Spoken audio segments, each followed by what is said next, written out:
participando, creo que hoy vamos a tener una reunión sustanciosa y que, bueno, que la vamos a pasar bien y vamos a juntarnos con información de primera mano. Entonces, directamente damos la bienvenida a todos, comenzamos la reunión para no demorar más, porque todos tenemos algún otro Zoom o alguna otra tarea que realizar, y bueno, ya los saludé a todos, igual de todas maneras, gracias a todas las asociaciones que nos acompañan, que nos apoyan en este espacio de reflexión que iniciamos desde la Unión de Parlamentarios del Mercosur, con acompañamiento de sus autoridades en una primera reunión, y que, bueno, se convirtió en este espacio plural, compartido, donde todos podemos expresar desde nuestros puntos de vista la situación o lo que sucede en el Mercosur.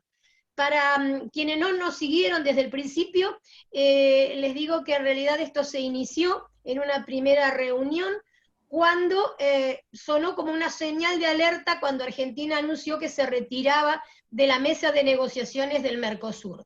A partir de allí, bueno, tuvimos un montón de cuestionamientos y dijimos, ¿qué está pasando? Nuestro primer encuentro dijo integración, desintegración, movimientos de socios dentro del esquema integrado. Bueno, alguien dijo, desdramaticemos, y bueno, y ahí empezamos a pensar. Y realmente no es un escenario deseable, pero alguien también dijo, ¿qué pasó con el Brexit en Europa? Ah, es un escenario posible.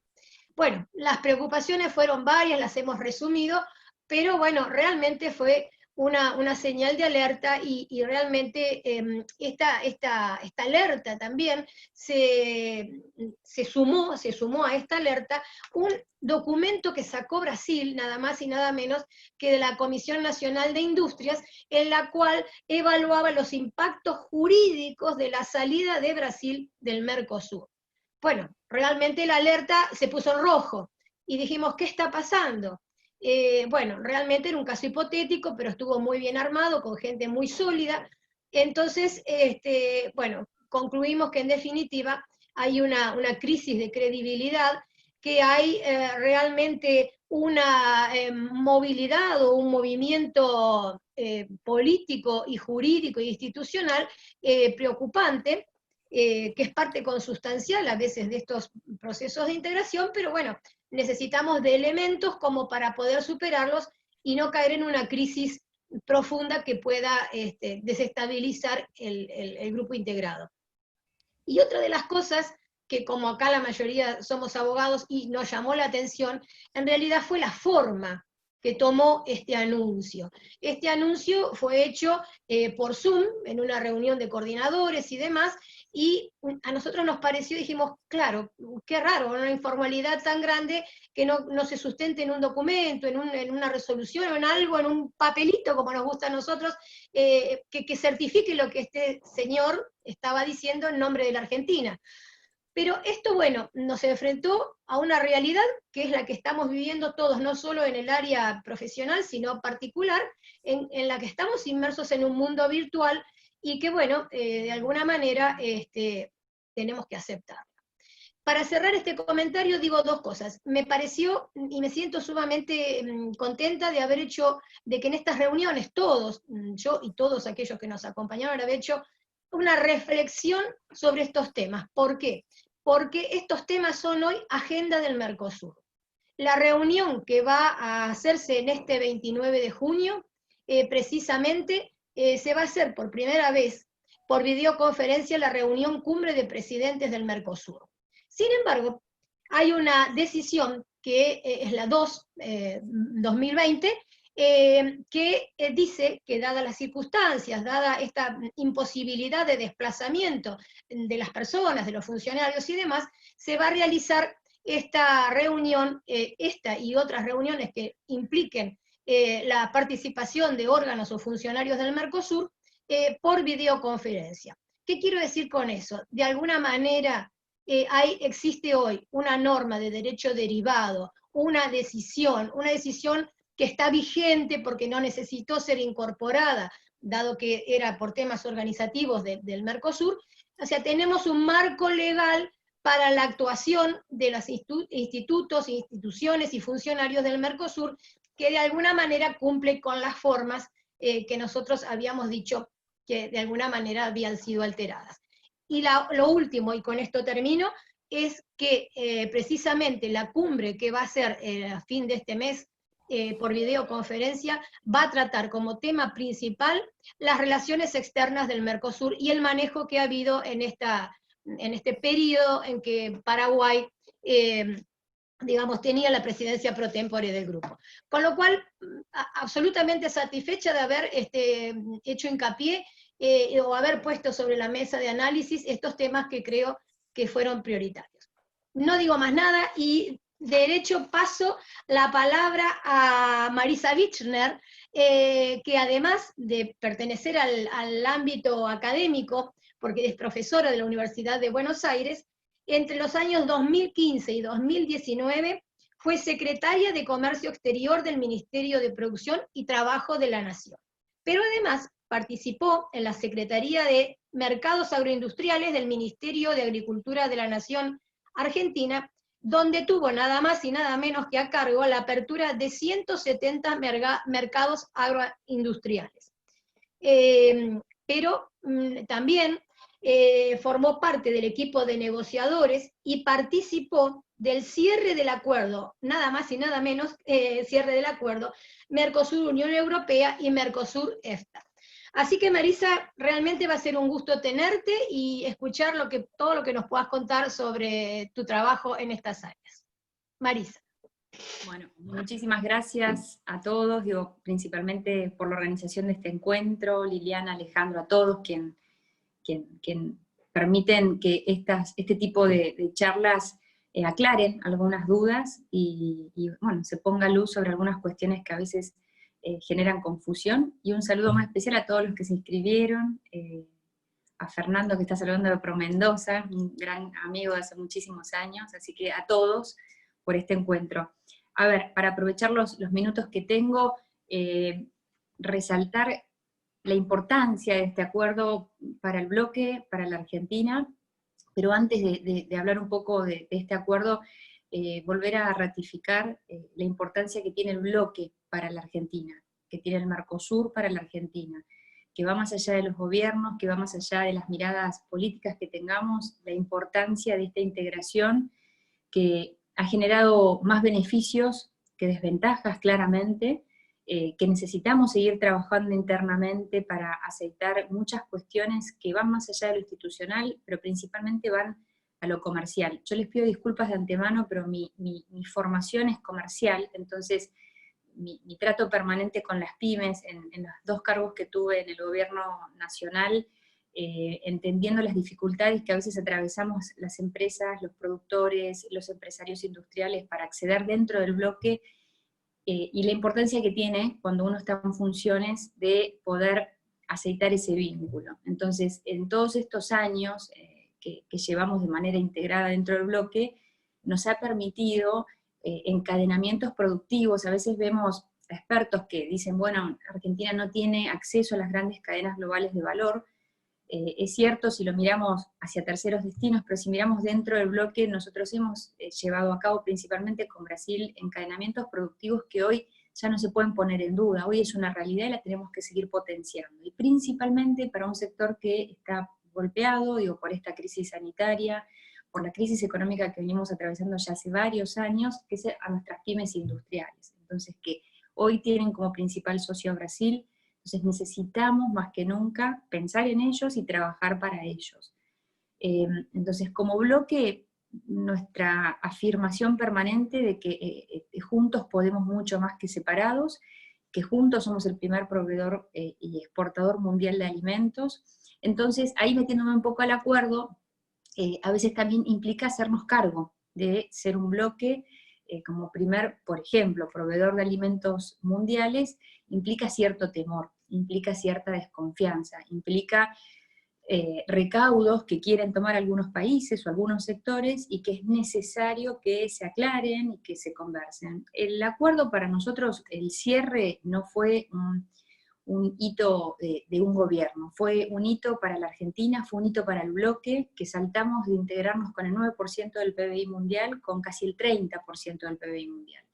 un bloque como Mercosur totalmente descolgado de las negociaciones internacionales por muchos años, y este cierre fue un mensaje a nivel multilateral y a nivel mundial en un momento crítico. Yo no sé si ustedes recuerdan que esto fue en junio del 2019, en plena cumbre del G20 en Japón, en plena tensión entre Estados Unidos y China, y el Mercosur y la Unión Europea dando un mensaje político al mundo. Por eso a veces llama la atención cuando hacen, algunos, no todos, pero una mirada chiquita de que, bueno, el acuerdo de Macri, no, esto no tiene nada que ver con un presidente, esto tiene que ver con, en ese momento, 28 países, 4 países del Mercosur, dándole un mensaje al mundo de la importancia de integrarnos, de la importancia de un esquema multilateral, de la importancia de la cooperación, porque este acuerdo es comercial y también tiene una pata de cooperación muy relevante. Entonces, ese mensaje no lo tenemos que olvidar.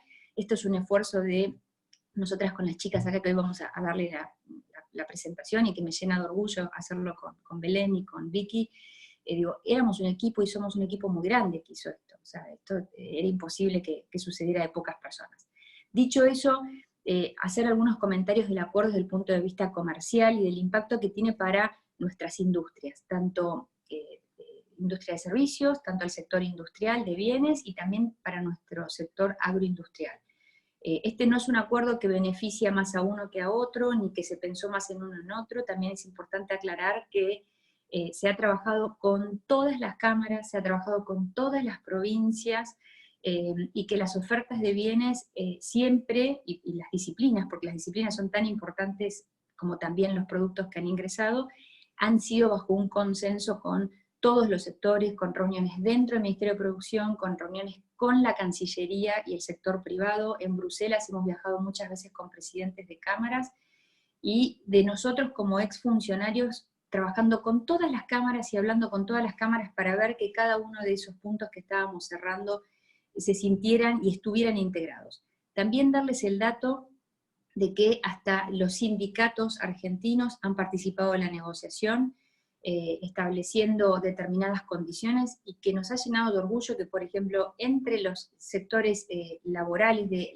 nuestro bloque, principalmente Argentina, y de la Unión Europea, han tenido diálogo directo para que a los negociadores nos subieran las condiciones de cierre de las cuestiones laborales, y que, por ejemplo, entre otras cosas, cumplen los estándares de la Organización Mundial de Trabajo. Entonces, este es un acuerdo que a nosotros nos cambia nuestra estructura institucional, lo va a mejorar, pero no nos va a cambiar nuestros principios de ninguno de los 4 países, pero principalmente vamos a hablar hoy de los beneficios que trae para la Argentina. No nos cambia principios, no nos cambia valores, no es tampoco una apertura indiscriminada, ahora vamos a ver el tema de los bienes, sí es una integración para darnos mayor institucionalidad en cuanto a estándares internacionales en materia de comercio, sí es un beneficio para la eliminación y las barreras arancelarias que venimos atravesando desde hace décadas, desde la Argentina, sí es también la simplificación de trámites y de burocracia que, no teniendo un acuerdo, existen y siempre están al resguardo de los gobiernos. En cambio, esto le da un marco conceptual muy claro para que nuestros empresarios pymes tengan, más allá de los cambios de gobierno, una ley que les va a dar claridad y previsibilidad, y sí es también una oportunidad para que crezcan de una buena vez por todas nuestras inversiones. Inversiones también, digo, como mi cabeza piensa en las pymes, digo, inversiones vistas desde las pymes. A veces la inversión no es solamente que se instalen grandes empresas en nuestro bloque o nosotros en otros países. A veces la inversión también es entre 2 productores, entre 2 pymes industriales, entre 2 proveedores de servicios que unen fuerzas para llegar a otro tercer mercado. Eso también lo necesitábamos y lo necesitamos ahora. Algunas cuestiones también perdón, me pongo los anteojos, algunas cuestiones que no me quiero olvidar y que es importante mencionar. ¿Qué pasa con los países que han logrado acuerdos con la Unión Europea? Si uno analiza, nosotros como negociadores teníamos toda nuestra atención en el acuerdo, pero siempre en paralelo no hemos dejado, y esto lo hacemos todos los negociadores, de mirar otros acuerdos que se han firmado previamente para no tener que cumplir más requisitos que otros para acceder al mercado europeo. Entonces, hemos analizado todos los acuerdos que firmó la Unión Europea, y en todos los casos, en materia, por ejemplo, de inversiones, los países que han firmado acuerdos con la Unión Europea han duplicado, triplicado y en algunos casos quintuplicado su nivel de inversiones. El concepto de inversiones visto para los negociadores es más empleo calificado, es más valor agregado, es más calidad y son más exportaciones. Si son más exportaciones, es más desarrollo económico para nuestro país. Esas son las cuentas que se sacan, ¿no? Acá no hay otras cuestiones raras, sino es tratar de que nuestro sector productivo se fortalezca y principalmente se modernice, porque nosotros venimos ya de décadas donde nuestras empresas pymes se han ido desactualizando en materia tecnológica, en materia de innovación, y más allá de que hacemos todo el esfuerzo por estar en los mercados internacionales y cumplir esas reglas, necesitamos también muchas más facilidades de las que tenemos ahora, de las que tuvimos antes y de las que tuvimos hace 10 años. Entonces lo que decimos es, necesitamos un sector productivo fuerte, y estos acuerdos le dan esa posibilidad. Respecto, bueno, a los esquemas, digo, ¿dónde estamos parados hoy? Ayer se ha visto que hemos terminado el proceso legal de revisión, esto requiere obviamente traducciones en todos los idiomas, esto requiere que sea ratificado, lleva tiempo y a la vez no lleva casi nada de tiempo, porque el tiempo pasa volando. Entonces, ¿qué podemos hacer mientras tanto de Argentina? Trabajar ya en lo que podría ser el impacto de ese acuerdo. Nos llevamos horas discutiendo y debatiendo filosóficamente, pero hay cuestiones que requieren de un trabajo inmediato, y eso nosotros el año pasado ya lo preveíamos para este año, que es que todos los organismos públicos entiendan el acuerdo a la perfección, más allá que trabajamos con todos. En esto no solamente trabajaba el sector privado, también trabajaba el SENASA, el INTI, todos los organismos descentralizados que certifican o intervienen en las exportaciones. Hay que trabajar justamente para preparar a esos organismos, a esas instituciones públicas, para preparar a nuestro sector privado, para entender cuáles son los beneficios al momento uno en que se ponga en marcha este acuerdo, que puede ser en el 2021, que puede ser en el 2022, pero que es muy poco tiempo si nos ponemos a pensar en todo lo que tenemos que prepararnos. Por eso celebro estos espacios también. En materia de ofertas, y acá me meto un poco, digo, a complementarme con las chicas, con Belén y con Vicky, digo, respecto a los temas que vamos a estar hablando. La oferta de bien, estamos hablando de que este acuerdo incluye casi 11.000 partidas arancelarias, o sea, nosotros teníamos una mirada microscópica en cada una de las posiciones arancelarias, por eso también vuelvo a mencionar el trabajo en equipo y la cantidad de gente que trabajamos en este proceso, incluyendo a Cancillería y también al Ministerio de Agricultura y a otros ministerios que intervinieron.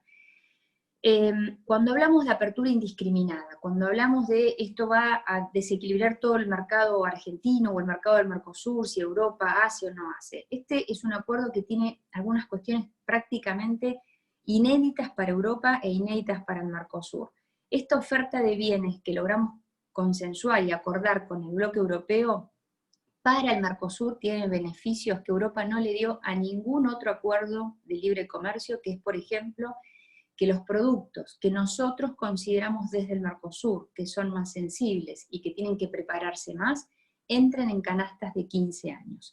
De esa oferta de bienes estamos hablando que entra el 15% de la oferta en una canasta de 15 años. Mientras que Europa nos dio la posibilidad de que el 74% de toda la oferta del Mercosur entre al momento de desgravación inmediata, al bloque, mientras que nosotros vamos a ingresar de manera inmediata con nuestra industria, con nuestros servicios y con nuestra agricultura, ellos van a estar en periodos de 15 años, de 10 años, 8 años y 4 años.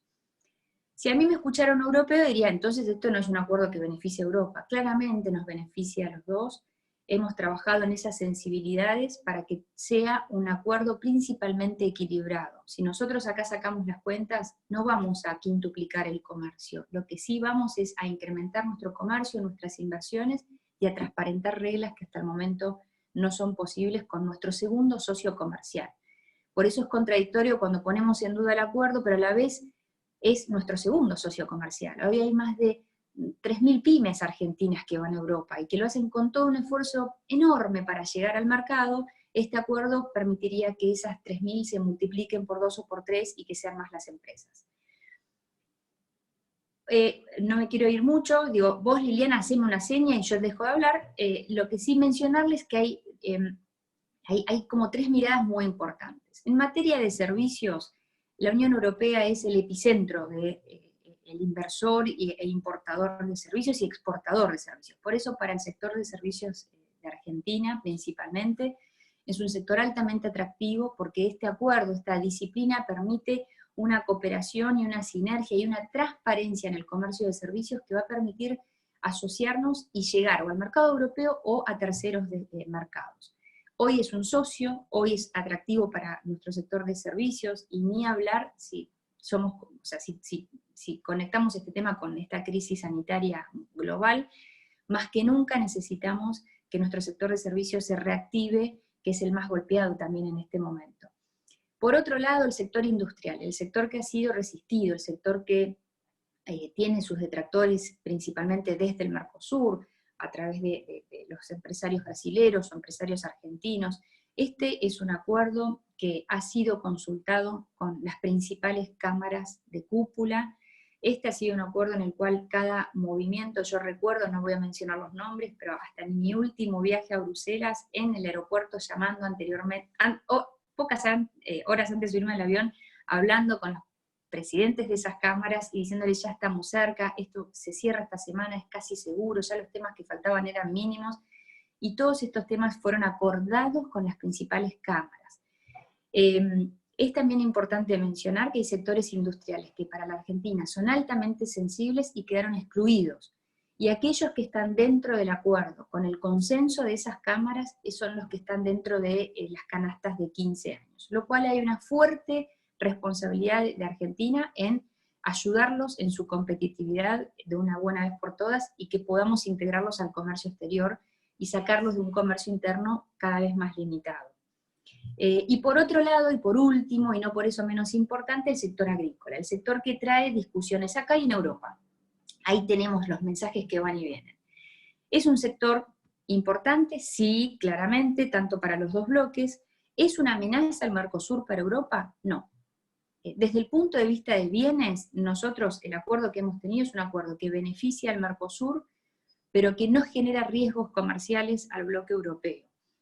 En estos últimos días hemos visto noticias que vienen de determinados países que están atravesando procesos eleccionarios, y entendemos cuando mayormente se toma a este acuerdo en defensa del sector agrícola europeo, y se habla de las carnes, por ejemplo. El Mercosur no va a ser una amenaza para el sector de las carnes en Europa. La cuota que se ha acordado de 99.000 toneladas para los 4 países del Mercosur, si uno saca la cuenta por consumidor europeo, es prácticamente muy poco, porque también creemos que este no era un acuerdo para la carne nada más, era un acuerdo para todo el sector agrícola. Para el caso argentino, mencionar que entraron prácticamente todas nuestras economías regionales. Ahí está un poco nuestra responsabilidad como Ministerio de Producción, ver cada una de esas ofertas. Hemos logrado que entren absolutamente todas nuestras provincias y todos nuestros productores a este acuerdo. Y en aquellos sectores donde Europa podía detectar determinada sensibilidad local, es donde entraron en estos procesos o en estos sistemas de cupo o de cuotas, y lo cual creemos que es una oportunidad igualmente para el Mercosur, pero que bajo ningún concepto es un riesgo para Europa. Estos cupos están totalmente discutidos y hemos sacado cuenta por cuenta, entonces estamos los dos bloques seguros de que es una oportunidad para las economías regionales, pero que en ningún momento pone en riesgo la producción de ninguno de los países de la Unión Europea. Tengamos en cuenta que también hemos dado un gran paso, un enorme paso, y creo que fue una de las disciplinas en donde más orgullo hemos sentido en ese cierre, que es la disciplina de medidas sanitarias y fitosanitarias, en donde los dos bloques pusimos nuestras condiciones. Acá no hay uno que sepa más de otro que cómo producir alimentos, cómo alimentar al mundo. Acá los dos bloques nos hemos puesto de acuerdo con una disciplina que le da una transparencia a nuestras exportaciones del agro de ida y vuelta altamente satisfactorias, y nos llevó mucho tiempo, y la verdad que también celebramos que esa disciplina haya sido consensuada entre dos bloques que somos históricamente productores agrícolas. Y ya un poco para ir redondeando, un enfoque provincial. Y bueno, y ahora ya que está Fernando ahí en línea, digo, el ejemplo de Mendoza, ¿no? Digo, todas las provincias, acá hay un dato importante, todas las provincias incrementan sus exportaciones con este acuerdo. todas. Yo tengo delante mío el mapa, y todas incrementan sus exportaciones, tanto el sector industrial como el sector agrícola. Bueno, también de servicios, es más difícil medir los servicios, pero si uno hace zoom respecto a las ofertas de bienes, las disciplinas acordadas y nuestras economías regionales y nuestra industria, todas las provincias ganan. Muchas ganan más que otras. ¿Por qué? Porque tienen más exportadores en la provincia. Es una cuenta matemática simple. Mendoza está dentro de las 3 provincias que más aumentaría sus exportaciones con este acuerdo. Pero también incrementarían sus exportaciones nuestros exportadores de Formosa o de Tierra del Fuego. Absolutamente todas las economías regionales tienen un lugar en este acuerdo. Y resaltar también la provincia de Buenos Aires, ¿no? Digo que hoy es rehén de muchas cuestiones que uno ve en los medios, y acá vamos a la supervivencia de nuestras pymes. La industria, que está principalmente en la provincia de Buenos Aires, tendría la oportunidad de entrar en las cadenas globales de valor de Europa para formar parte de sectores muy fuertes que están en Europa, y nosotros seamos proveedores de insumos, seamos proveedores de piezas, de autopartes, también de maquinaria agrícola. Digo, tenemos una industria que tiene espacio en un mercado que tiene más de 500 millones de habitantes, entre los 2 bloques sumamos casi 800 millones de habitantes, es una oportunidad inmensa que tenemos que aprovecharla. Pero reitero con lo que empecé, y ya con esto termino, el trabajo técnico de los gobiernos de turno, de las áreas públicas, de las ventanillas públicas, de nuestra aduana, nuestros organismos descentralizados, de nuestros ministerios, para trabajar con el sector privado y que se beneficie de este acuerdo, empezó ayer. Entonces es importante que entremos en conciencia con eso y empecemos a trabajar codo a codo con todas nuestras pymes para aprovechar este beneficio. Bueno, muchas gracias.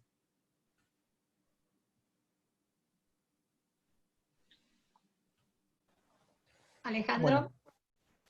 Bueno, muy bien, muchísimas gracias, Marisa. La verdad que después de escucharla, yo ya defendía el acuerdo, ahora lo defiendo mucho más y tengo ganas de ir corriendo al Congreso de la Nación para aprobar su aprobación legislativa.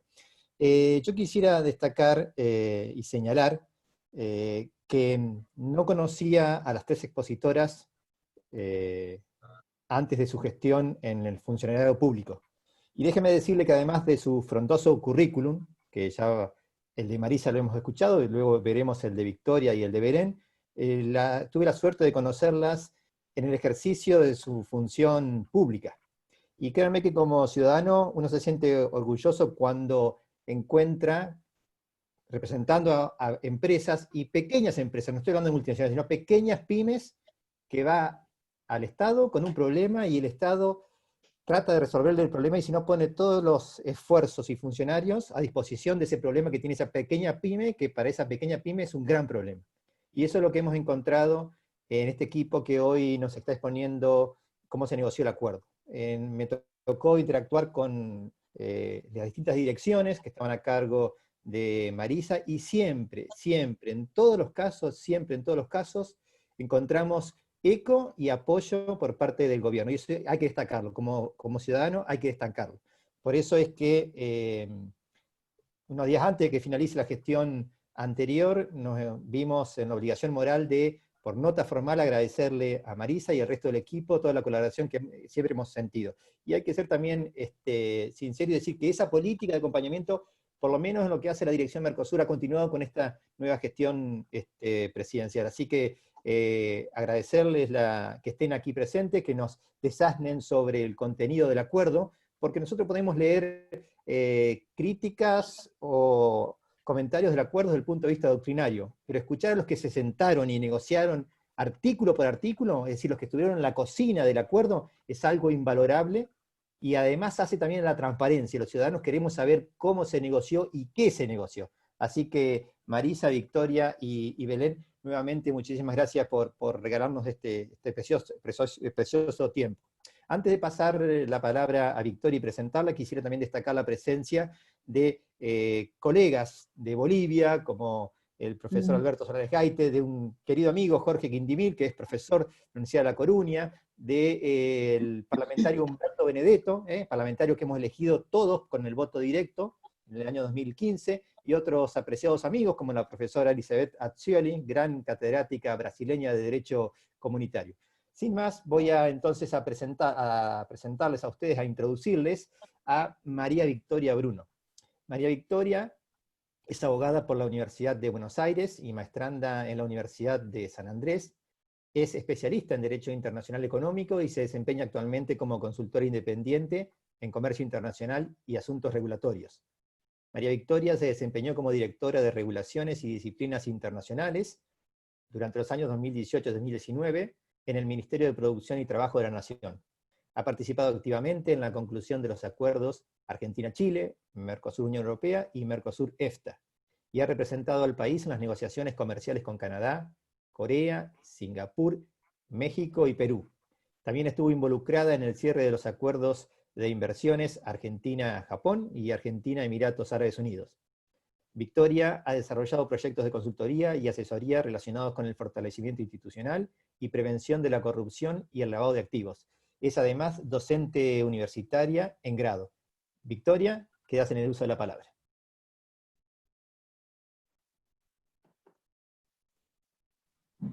Bueno, muchas gracias Alejandro y buenos días a todos y a todas. Desde ya pido disculpas si hay como ruido de la calle, le va a agregar un poco de folclore al evento, pero a esta hora se empieza a reactivar el tránsito. Bueno, en mi presentación quisiera aportar un poco a lo que mencionaba Marisa, apartándome tal vez de la óptica tradicional que mira más al comercio de bienes, y profundizando un poco sobre las otras disciplinas que regulan estos acuerdos y que son propias de los acuerdos modernos. No me voy a detener en los aspectos técnicos de cada disciplina, primero porque son un montón y me llevaría más de 15 minutos, y segundo porque, sin perjuicio de la particularidad de cada uno de estos acuerdos, es información que está en línea. De hecho, el año pasado hemos publicado junto con la Cancillería un resumen capítulo por capítulo del acuerdo con la Unión Europea que describe las disposiciones de estos capítulos. Pero sí me quisiera detener algunas cuestiones que mencionó Marisa y complementarlas desde el punto de vista de las disciplinas que muchas veces se deja de lado o en un segundo plano. Y particularmente me voy a referir a servicios de inversiones, contrataciones públicas y propiedad intelectual. En lo que refiere al tema de servicios de inversiones, es un tema que, digamos, si bien se está tornando más visible últimamente, suele ser dejado de lado en los análisis del comercio exterior, y por eso quería comenzar ofreciendo tal vez algunos datos que creo que permiten dimensionar un poco de qué estamos hablando.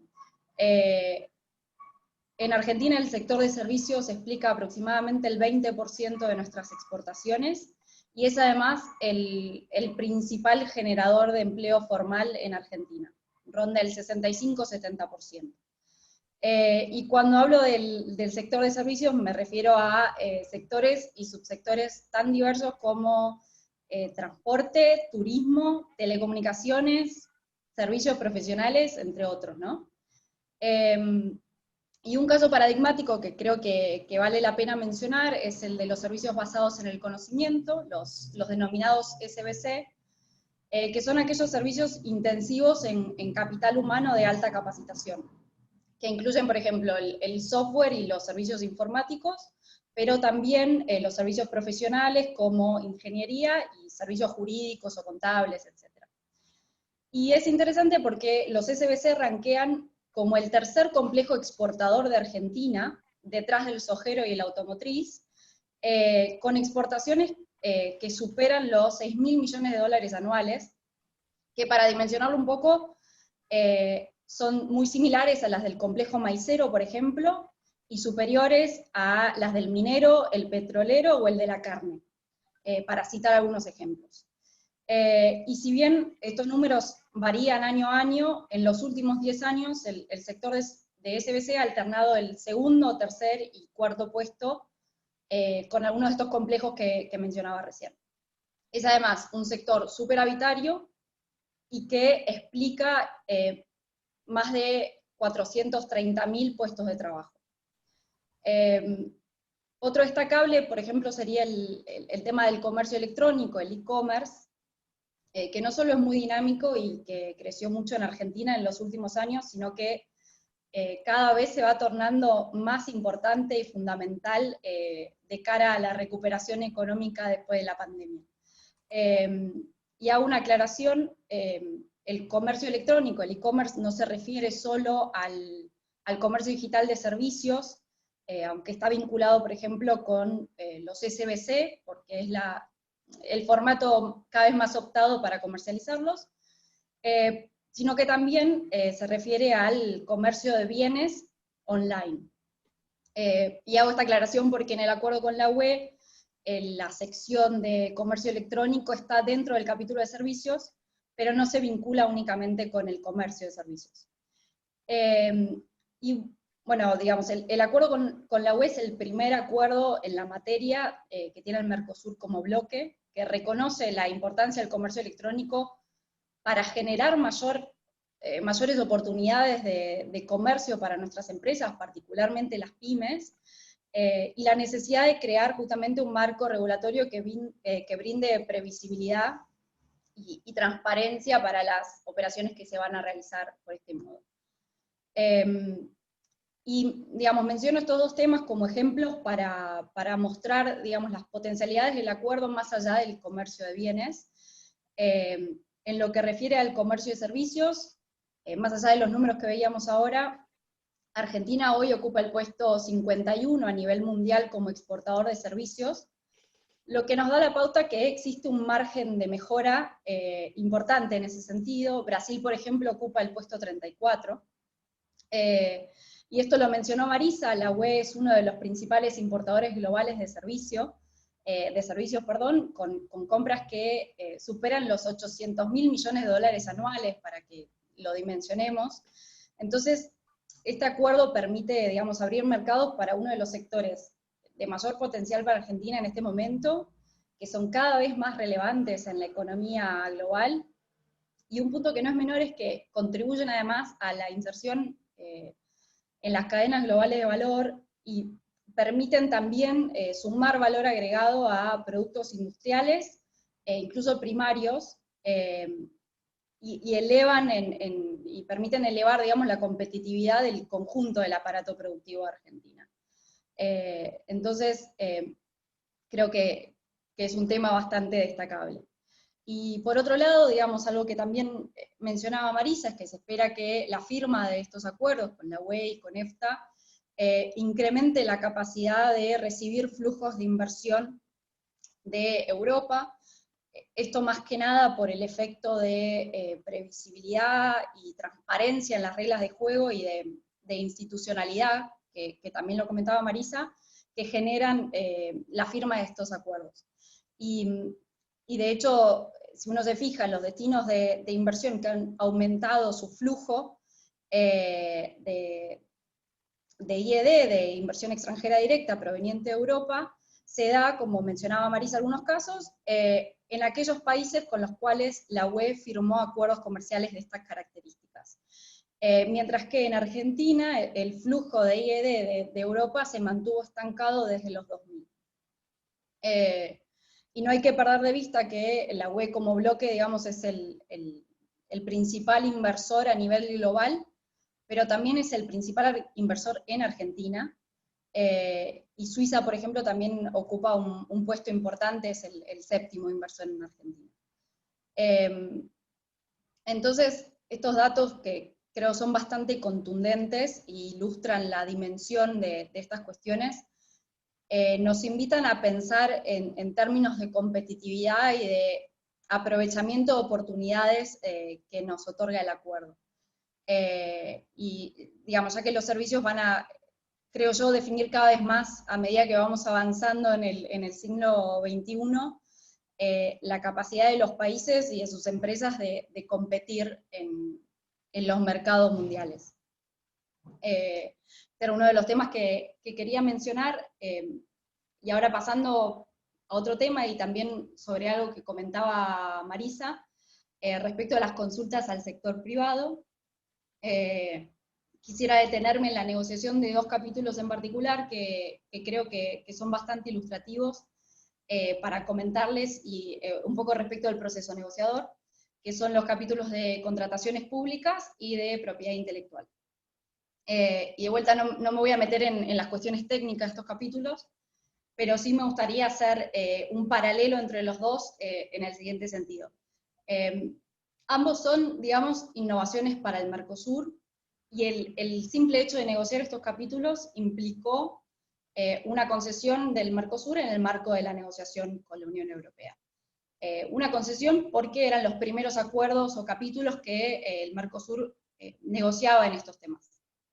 De hecho, los países del Mercosur, por ejemplo, no son parte del acuerdo plurilateral de contrataciones públicas del OMC, y si bien son parte del ATPIC, el acuerdo en materia de propiedad intelectual de la OMC, no tenían otros acuerdos en la materia ni con otros bloques ni entre ellos. Y además eran 2 temas que despertaban ciertas sensibilidades para los países del Mercosur, pero que también se vinculan con la generación de mayores flujos de inversión en nuestros países. Y la situación que creo que es comparable entre los dos es que, digamos, por un lado, la negociación de estos capítulos con otros bloques, o sea, con la UE y con EFTA, permitió reimpulsar la agenda dentro del Mercosur sobre estos temas. Y no me voy a extender demasiado, pero se trata, por ejemplo, del caso del Protocolo de Compras Públicas de diciembre del 2017, que inició su negociación con posterioridad al inicio del de la Unión Europea, y, por ejemplo, en el caso del PI, los acuerdos con la UE y con EFTA sobre indicaciones geográficas y GES impulsaron el acuerdo intra-Mercosur en materia de GES que se firmó en diciembre del año pasado. Y por otro lado, volviendo a lo que comentaba Marisa, creo que estos 2 capítulos son ejemplos claros de capítulos que fueron negociados, no solo mediando consulta, digamos, con el sector privado, sino también en consulta permanente con el resto de los organismos públicos competentes en la materia. En el caso del capítulo de contrataciones públicas, por ejemplo, constantemente se consultó a la ONC, a la Oficina Nacional de Contrataciones. El capítulo de compras públicas es un capítulo que tiene un texto que es muy procedimental, más allá de que establece algunos principios básicos, después tiene muchas cuestiones de procedimiento, lo cual hacía necesaria la consulta con este organismo. Y por el otro lado tiene una oferta en el marco de la cual se consultó no solo el sector privado, pero también se consultó particularmente a la Secretaría de Industria, que permitía identificar rápidamente y con una visión global las sensibilidades de nuestra industria en la materia, información que se cruza también con, por ejemplo, las consultas que se hicieron a Jefatura de Gabinete de Ministros respecto de la composición o grandes rubros de contratación del Estado. Y en el caso de propiedad intelectual, tenemos también, por ejemplo, armado una mesa interministerial compuesta por funcionarios del INPI, de salud, de ciencia y tecnología, de derechos de autor, etcétera, es decir, de todos los organismos que hacen a la política pública en materia de propiedad intelectual en Argentina, sentados en la misma mesa, de misma forma que también había una conversación fluida con el sector privado en este tema. Y esto, digamos, llevó a un resultado que creo se nota en el papel, digamos, en el texto del acuerdo, que es fruto de un esfuerzo negociador, que a su vez es producto de la acción coordinada entre el sector público y el sector privado, que lleva a acuerdos que logran contemplar, digamos, estos diferentes puntos de vista, con un resultado que es aceptable para el conjunto de las partes y de los actores involucrados. Y tal vez vale la pena mencionar en este punto algo que mencionábamos al inicio de nuestra conversación, que es que estos, digamos, todo el acuerdo y también estos capítulos particularmente, además de tener que ser negociados internamente con los actores que se ven impactados, también debe negociarse a nivel Mercosur, donde la óptica y los intereses no son los de uno normalmente, sino los de 4, para luego negociarse con la Unión Europea y con EFTA. Y esto, lo mencionaba Marisa, justamente es es una negociación, digamos, de la misma forma que el Mercosur hizo concesiones, las hicieron la Unión Europea y EFTA. Y creo que este entramado, digamos, de concesiones mutuas se ve reflejado en los textos. Tenemos un capítulo de contrataciones públicas que reconoce, digamos, un trato especial y diferenciado para el Mercosur, y contempla particularmente la preservación de un margen de política pública, especialmente, por ejemplo, en lo que respecta a la aplicación de preferencias para las pymes, por ejemplo. Y por otro lado, digamos, el primer capítulo de propiedad intelectual que cierra la Unión Europea, que no contiene exposiciones en materia de protección de datos de prueba y extensión de patentes, que eran dos cuestiones altamente sensibles para el Mercosur y Argentina en particular. Lo mismo el capítulo con esto. Incluso con relación a esto, digo, para ir cerrando, está el tema de las listas de indicaciones geográficas, y creo que es destacable que estas listas son el producto de procesos de oposición que son públicos, que fueron públicos en su momento, y que ante la falta de conflicto permitieron la incorporación de determinados nombres en las listas de concesiones de cada una de las partes, y la adopción eventualmente cuando se requería de soluciones puntuales. Incluso creo que la visión que primó es que este tema era una concesión unilateral del Mercosur hacia los países europeos, cuando, por ejemplo, digamos, el Mercosur le reconoció a la UE, es decir, a los 27 países de la UE en su conjunto, 350 nombres, GES, y la UE le reconoció a Argentina, es decir, a un solo país, más de 100 nombres, dentro de los cuales encontramos, por ejemplo, la yerba mate argentina o el cordero patagónico, digo, como para mencionar algunos ejemplos interesantes.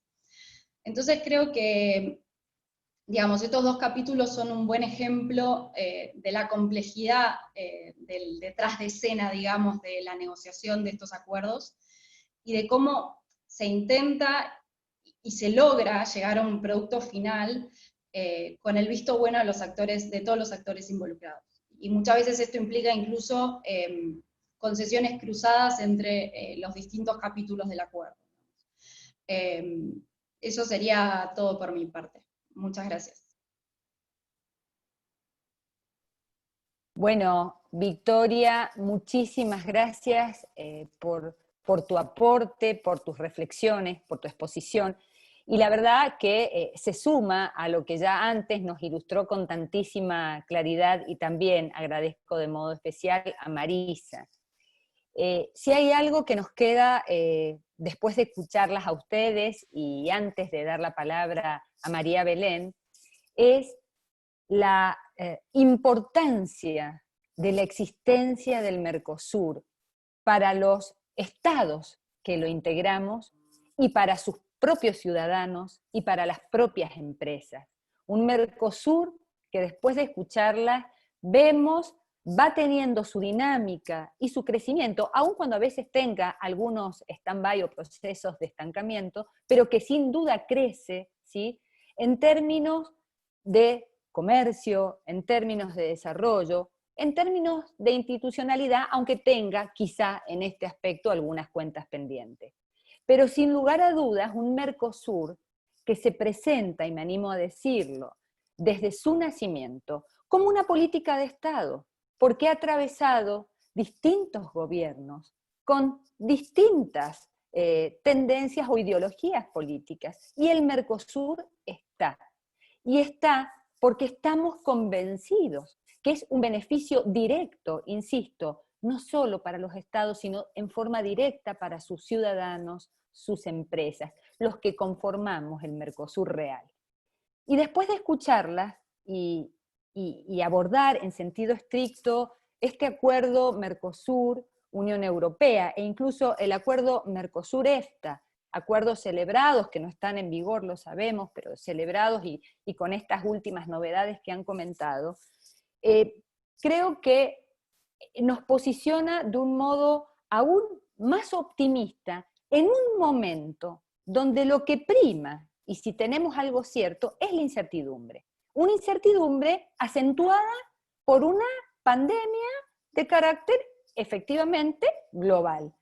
Pero dentro de esta certeza que vivimos en un marco de incertidumbre, creo que se agrega otro elemento que da certeza y que nos obliga a trabajar, como lo anticiparon, en la previsibilidad, en la seguridad jurídica. Y es precisamente este acuerdo Mercosur-Unión Europea, con claros beneficios para ambas partes, porque si no, claramente no podríamos estar hablando de un acuerdo en el sentido propio que implica un acuerdo. Yo pensaba que estas negociaciones, Unión Europea-Mercosur, Mercosur-Unión Europea, para poder hablar de reciprocidad y de igualdad en los términos de las partes que están presentes en todo acuerdo, estuvo de algún modo iluminada, yo diría, con 3 pilares, ¿no? Y que acabamos de verlo muy claramente. Un pilar comercial, un pilar sustentado en el diálogo político y un pilar claramente cooperativo, de cooperación. Sin estos 3 pilares, creo que no podría avanzarse en ningún acuerdo, y en el acuerdo se avanzó. Y del acuerdo surgen en números y en términos de política comercial, teniendo en cuenta nuestros tejidos productivos, la cuestión de bienes y de servicios, claramente beneficios. Entonces, ¿qué me queda después de escuchar a Victoria y a Marisa y antes de presentar a Belén? Que sin lugar a dudas tenemos que trabajar en el impacto que genera este acuerdo. Tenemos que anticiparnos, que no nos pase como con la pandemia, que lo veíamos como algo lejano, y vino y nos sorprendió, y hubo que rápidamente tratar de navegar dentro de lo que nos generó el estado de impacto de esta crisis sanitaria. Creo que acá tenemos la posibilidad, todos los actores económicos, los actores productivos, los actores comerciales, los actores jurídicos, los actores institucionales, el sector público, el sector privado, de trabajar justamente para anticiparnos e ir analizando el impacto de este muy, a mi juicio, buen acuerdo entre lo que son 2 grandes bloques, el bloque por excelencia en términos comparados como es la Unión Europea y nuestro Mercosur. Antes de presentar a María Belén, quisiera destacar la presencia de María Luisa Storani, parlamentaria, ¿no? Justamente del Parlamento del Mercosur, y también están en esta reunión representantes de la Cámara de Perfumería y productores de miel de distintas zonas de la provincia de Buenos Aires. Ahora sí, le voy a dar la palabra a nuestra tercera expositora invitada, a María Belén Gracia. Y decirles de María Belén que es abogada de la Universidad de Buenos Aires, docente de Derecho Internacional Público en la UBA y maestranda en la Universidad Torcuato Di Tella. Es especialista en Derecho Internacional, económico, con experiencia profesional en el sector público y en el sector privado. Actualmente se está desempeñando como consultora independiente de organizaciones internacionales, empresas y gobiernos. Y finalmente, para destacar algo que ya lo habíamos anticipado en el flyer de difusión, María Belén se desempeñó como directora de política comercial con el Mercosur y ALADI en el periodo 2018-2019 en el Ministerio de Producción de la Nación, posición desde la que negoció cuestiones precisamente relativas a la política comercial intra-Mercosur, así como con terceros países o bloques, en este caso puntual, países de la ALADI, de la Unión Europea, EFTA, Canadá, entre otros. Y desde lo personal, destacar, como nos ha acontecido con las anteriores expositoras, la amplitud, ¿no? Y la disposición de esta funcionaria para atender las consultas de nuestras empresas. Bueno, María Belén, tenés la palabra. Muchas gracias también por acompañarnos. Muchas gracias, Silvina, muy gentil por tus palabras. Antes de comenzar, me gustaría agradecer tanto a Alejandro, a vos, Silvina, y a Liliana por la invitación a participar de este webinar, y a los organizadores, la Sociedad Internacional de Derecho Comunitario e Integración y la Unidad de Parlamentarios del Mercosur. Para mí es un placer estar compartiendo este webinar con ustedes, y junto a Marisa y Victoria en sus exposiciones anteriores. Yo en mi exposición voy a comenzar haciendo una referencia al estado de situación del acuerdo entre el Mercosur y la Unión Europea, el proceso de firma y ratificación y la posible aplicación provisional del acuerdo, y luego me voy a referir a los desafíos que tiene el Mercosur respecto a su política comercial interna, que van a tener que abordarse para poder profundizar la integración entre los Estados partes y también para poder cumplir con los compromisos que se acordaron en este acuerdo con la Unión Europea y también con la EFTA. Como comentó Marisa en su exposición, el 28 de junio del año pasado, el Mercosur y la Unión Europea alcanzaron un acuerdo en principio de la parte comercial del acuerdo de asociación entre los dos bloques, lo que significó la finalización de las negociaciones del acuerdo, tanto del texto del acuerdo como de las concesiones realizadas por las partes respecto de las ofertas, ya sea de bienes como de servicios y compras públicas. Desde ese momento, el acuerdo se encuentra en un proceso de revisión legal, es decir, está siendo revisado para garantizar la coherencia de todas las disposiciones acordadas y su consistencia a lo largo del texto. Y una vez que esa revisión legal finalice, la versión final del texto tendrá que traducirse tanto a los idiomas oficiales de la Unión Europea como del Mercosur. Y posteriormente, los Estados partes del Mercosur y la Unión Europea podrán firmar el acuerdo y comenzar sus procesos internos para poder ratificar este tratado, ¿no? Este proceso en Argentina, como la gran mayoría de ustedes ya conoce, así como también en Brasil, Paraguay y Uruguay, requiere la aprobación por parte de los congresos nacionales y luego la ratificación por los respectivos gobiernos, como la mayoría de los tratados internacionales. En la Unión Europea esto es un poco diferente y dependerá un poco de cómo decida la Comisión Europea presentar el acuerdo ante el Consejo y el Parlamento Europeo.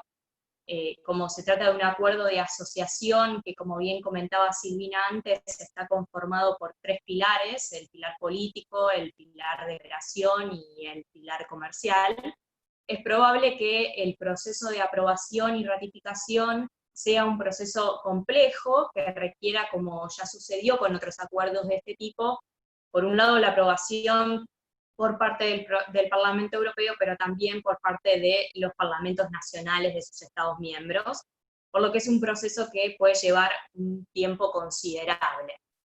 Teniendo esto en mente, el Mercosur y la Unión Europea acordaron que la parte comercial del acuerdo puede aplicarse de manera provisional, es decir, antes de la entrada en vigor del acuerdo.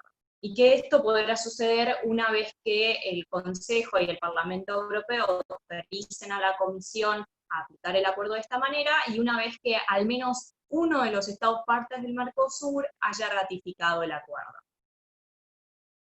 Esta posible aplicación provisional de la parte comercial del acuerdo tiene implicancias importantes, y una de ellas es que comenzarán a correr los plazos de las canastas de desgravación arancelarias acordadas, y también comenzarán a asignarse las cuotas de importación de los productos, como por ejemplo de los productos agrícolas, libre de aranceles, que también fueron acordadas en el acuerdo. ¿Cómo se traduce esto en la práctica? Bueno, de la siguiente manera, ¿no? Supongamos que la Unión Europea puede comenzar a aplicar el acuerdo de manera provisional y que Paraguay es el primer Estado parte del Mercosur en ratificar el acuerdo.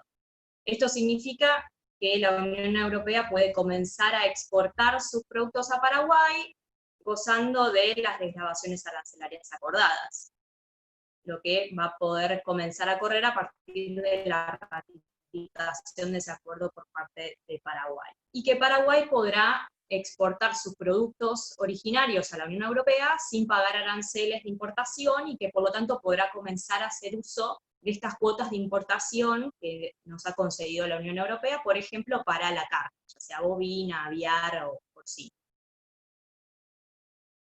Esto quizás a algún oyente puede resultarle un poco extraño, pero en la práctica es una dinámica que en el Mercosur ya hay experiencia respecto a esto.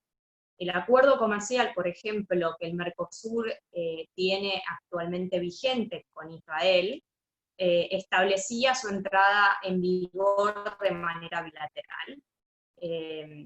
Por ejemplo, el acuerdo fue firmado en el año 2007, el acuerdo entre Mercosur e Israel, y entró en vigor para Israel y para Uruguay en el 2009, y posteriormente para Paraguay y Brasil en el año 2010, y por último para Argentina en el 2011. Por lo tanto, las canastas se desgravaron a velocidades distintas. La entrada en vigor también, de esta manera, de manera bilateral, también está prevista en el acuerdo entre el Mercosur y la EFTA.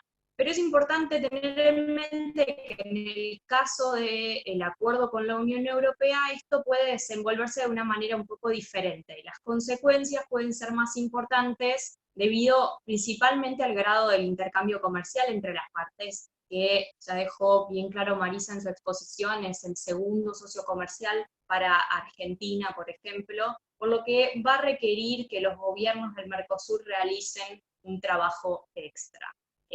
Por un lado, va a ser importante que el proceso de aprobación y de ratificación del acuerdo, tanto en Argentina, Brasil, Paraguay y Uruguay, se lleve a cabo en el corto plazo, ¿sí? Una vez que el acuerdo se haya firmado, con el fin de que todos puedan comenzar a gozar de los beneficios de la parte comercial del acuerdo en periodos de tiempo similares.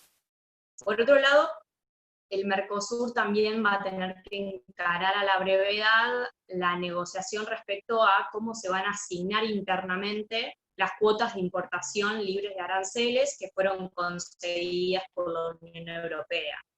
Si bien el Mercosur actualmente tiene un sistema a través del cual gestiona y distribuye las cuotas de importación de productos agrícolas concedidos por terceros, que es el SACME, a partir del acuerdo se abrirá un nuevo grupo de cuotas y esta distribución deberá ser acordada por los Estados partes del Mercosur de manera previa a que se empiecen a utilizar, ¿sí? En el ejemplo que yo les daba antes, de manera previa a que, por ejemplo, si es Paraguay el primer Estado parte del Mercosur que ratifica el acuerdo y que se empieza a aplicar de manera provisional entre la Unión Europea y Paraguay, bueno, esto deberá incluso acordarse de manera previa a esa situación para evitar cualquier tipo de conflicto posterior, ¿sí?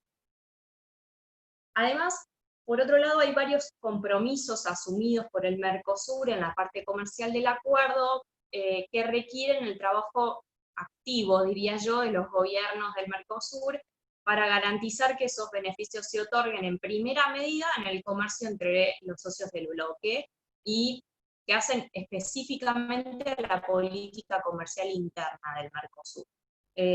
Por un lado, va a ser necesario que los Estados partes del Mercosur acuerden el tratamiento que tendrán en el bloque aquellos sectores industriales que en la actualidad no están adecuados a la unión aduanera, es decir, que de cierta forma se encuentran excluidos del Mercosur, como lo son el sector automotriz y el sector azucarero, sectores en los que además los Estados partes del Mercosur ya han negociado compromisos en otros acuerdos comerciales y que también están incluidos en el acuerdo con la Unión Europea.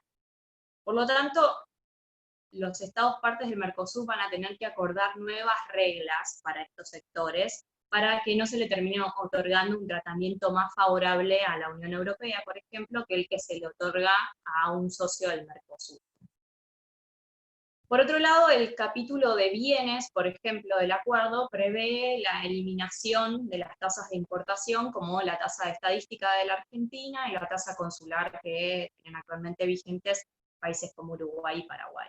Si bien está previsto un periodo determinado de tiempo para llevar a cabo esta eliminación luego de la entrada en vigor del acuerdo, el compromiso está asumido. Y también el compromiso de eliminar los derechos de exportación, dando un periodo de transición y permitiendo ciertas excepciones para algunos productos, ¿no?, que se lograron negociar. Pero por lo tanto esto también va a requerir el compromiso de los Estados parte del Mercosur para abordar estas cuestiones y extender estas concesiones también a los miembros del bloque, ¿no? En el caso, por ejemplo, de las tasas de importación que les comentaba recién, este compromiso también está previsto en el Acuerdo de Facilitación de Comercio del Mercosur, que se firmó el año pasado, por lo que va a ser muy importante que se inicie a la brevedad el proceso de aprobación y ratificación de este acuerdo por parte de los parlamentos de cada Estado parte del Mercosur. Además, la parte comercial del acuerdo incluye también una cláusula de integración regional, y en esta cláusula de integración regional las partes se comprometen a promover las condiciones que sean necesarias para facilitar la circulación de bienes y servicios entre y dentro de las dos regiones. Si bien la cláusula tiene en cuenta las distintas estadios de integración que existen entre los dos bloques, en definitiva implica que los Estados partes del Mercosur tienen que trabajar para facilitar esta circulación, tanto de mercaderías como de servicios. Y uno de los grandes temas pendientes en el Mercosur en la actualidad, y que implica un obstáculo a la libre circulación de mercaderías en el bloque, es el tema del doble cobro de tasas de importación por parte de las aduanas de cada Estado parte. ¿Sí? Por lo que esto también va a ser un tema en el que el bloque va a tener que trabajar en el corto plazo. Por último, y como para concluir, a mí me gustaría destacar que en los últimos años, gracias a la coordinación que existió entre los gobiernos del Mercosur, el bloque logró avanzar bastante en la profundización de su política comercial interna, y esto de alguna manera se vio traccionada por la agenda de negociaciones comerciales externas.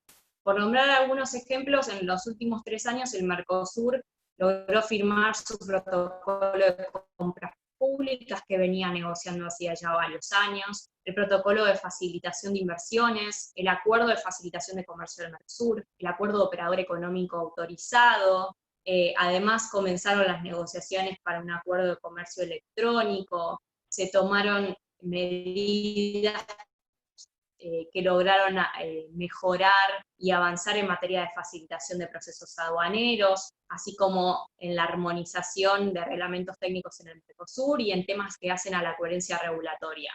Pero como mencioné antes en mi exposición, aún quedan algunos temas importantes de agenda comercial interna pendientes que va a ser necesario que el bloque aborde en los próximos años en el corto plazo para poder llevar a cabo un proceso de ratificación y posterior puesta en vigor del acuerdo e implementación de sus compromisos que sea coherente y favorable para todos los socios del grupo. Por eso realmente yo considero que la experiencia de los últimos años es muy importante y que el avance de la agenda externa del bloque ha demostrado ser una buena herramienta para fortalecer su agenda interna y para poner en la mesa de negociación los temas que aún no tienen un tratamiento regional, con el fin de lograr consolidar la unión aduanera y la integración económica y comercial entre los países del Mercosur. El hecho de que se haya cerrado en el día de ayer las negociaciones del capítulo político y de cooperación del acuerdo de asociación entre el Mercosur y la Unión Europea es una buena señal. Espero realmente que se pueda continuar por ese camino y, como dijo Silvina, que se pueda continuar con esta política de Estado que es el Mercosur para Argentina y para nuestros socios. Muchas gracias.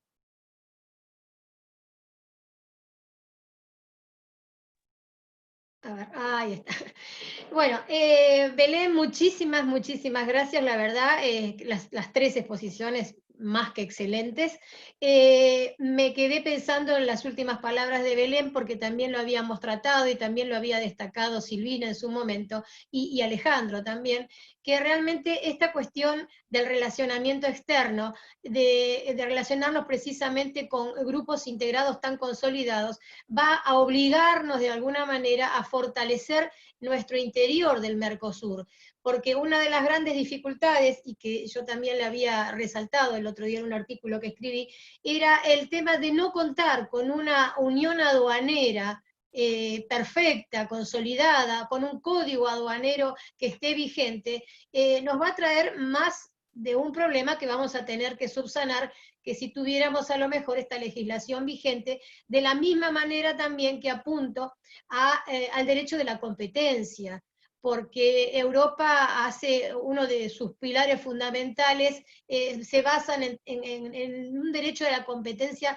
consolidado, y nosotros aún estamos en una etapa, lamentablemente, porque teníamos un protocolo excelente, que era el protocolo de Fortaleza, y por muchas razones que ahora no las voy a explicar, no se pudo poner en funcionamiento y se volvió al sistema de cooperación. Con lo cual, cada vez que tengamos algún problema con el derecho de la competencia o con una posición dominante, que sabemos que va a surgir, porque cuando estas barreras se abren, las empresas tratan de alguna manera de captar mercados, con lo cual va a surgir algún problema, vamos a tener que recurrir a las autoridades nacionales de cada uno de los estados parte, lo cual creo que va a complicar un poco más la resolución de estos asuntos que necesitan fundamentalmente agilidad. Así que bueno, no me demoro más, hago un minutito de agradecimientos a todos los que están aquí presentes, al embajador Eladio Loizaga, que también estuvo presente en las negociaciones UE-Mercosur desde el Paraguay. Embajador, buen día, ¿cómo le va? Muchas gracias por acompañarnos. Ale, si vos me vas dando un poquito de audio, porque ahora yo perdí el manejo de los micrófonos. A ver. Sí, Eladio, estás en el audio. Sí, ya está. Muchísimas gracias por esta recepción, y es un gusto de estar con todos ustedes y con algunos con los cuales hemos compartido momentos duros de estas negociaciones, como con Marisa. Así que es un gusto verla a todos, y da gusto también ver esa esperanza de que tenemos que construir un Mercosur más solidario, un Mercosur más fuerte, y también basado en instituciones y normas que puedan ser comunitarias en nuestro marco. Muchísimas gracias. Gracias, Eladio. También saludar a Jorge Fernández Reyes, que, bueno, de alguna manera nos ha acompañado en el Mercosur desde el principio, de los comienzos desde este emprendimiento común. Jorge, buen día, muchas gracias por acompañarnos. Alejandro, por favor. Buen día. Lamentablemente me tuve que incorporar muy tarde porque tenía otro Zoom. Acá en Montevideo hoy es un día feriado, porque se festeja el natalicio de Artigas, entonces, bueno, estoy en casa, pero vivimos de Zoom en Zoom, y recién me pude incorporar. Felicitaciones a Silvina, que vi la última parte, a Belén, muy interesante, muy bien planteado, muy claro. Liliana, Alejandro, Eladio, bueno, todos, conozco mucha gente que está participando en este evento. La verdad que me parece excelente estas iniciativas. Tenemos que seguir bregando, como dijo Eladio, por un mejor Mercosur, y como decías tú, Liliana, también. Les mando un abrazo a todos, muchas gracias y felicitaciones. ¿Sí? Bueno, muchas gracias, Jorge. Y bueno, es importante siempre escuchar, aunque sean unas palabras, de aquellos que fueron verdaderos actores de esta integración. 2 minutos le voy a dar, porque estuvimos hablando desde Argentina y tenemos 2 participantes europeos, y aunque sea 5 minutos, vamos a decirle a Carlos, por favor, que nos opine algo sobre esta cuestión que hemos planteado, sobre estos acuerdos comerciales, y también a Elizabeth Accioli, que nos acompaña desde Lisboa. No sé, no la veo acá, pero bueno, le damos la palabra 5 minutos a Carlos antes de empezar las preguntas, que ya Alejandro después las va a direccionar. Carlos. Bueno, muchas gracias, felicitaciones a las 3 ponentes por sus magníficas exposiciones, aunque con hambre en el cuerpo, física, porque para mí son las 4:30 casi de la tarde, y todavía desde el desayuno matutino estoy en ayunas, pero estoy no muy te quejes, contento. acá no almorzamos tampoco. Bueno, no almorzasteis, pero desayunasteis, ¿eh? Yo es que desayuné y sigo sin comer nada, pero bueno, yo estoy encantado de estaros escuchando y por lo tanto se me ha pasado el tiempo a toda velocidad. Bueno, yo quisiera hacer una pequeña consideración a la ponencia de cada una de las intervinientes, porque habría muchas cosas que hablar y por supuesto ellas son las especialistas porque han estado en las reuniones y saben de qué va el tema de la negociación, que es un arte, ¿eh? Ya me acuerdo el embajador Alain Plantey cuando hablaba del arte de la negociación, ¿no? Que fue un libro que escribió que tuve el placer y el gran honor de traducirle al castellano hace ya muchos años. Bueno, 3 pequeñas cuestiones, pequeñas por decirlas rápido, pero amplias de fondo. Por empezar por el orden con Marisa, pues es un tema que has tocado, Marisa, varias veces, un poco de pasada, que es el tema de las pymes. Es el tema de lo que supone el acuerdo para las pymes. Ahora recién Liliana lo mencionaba, lo que es la política de competencia.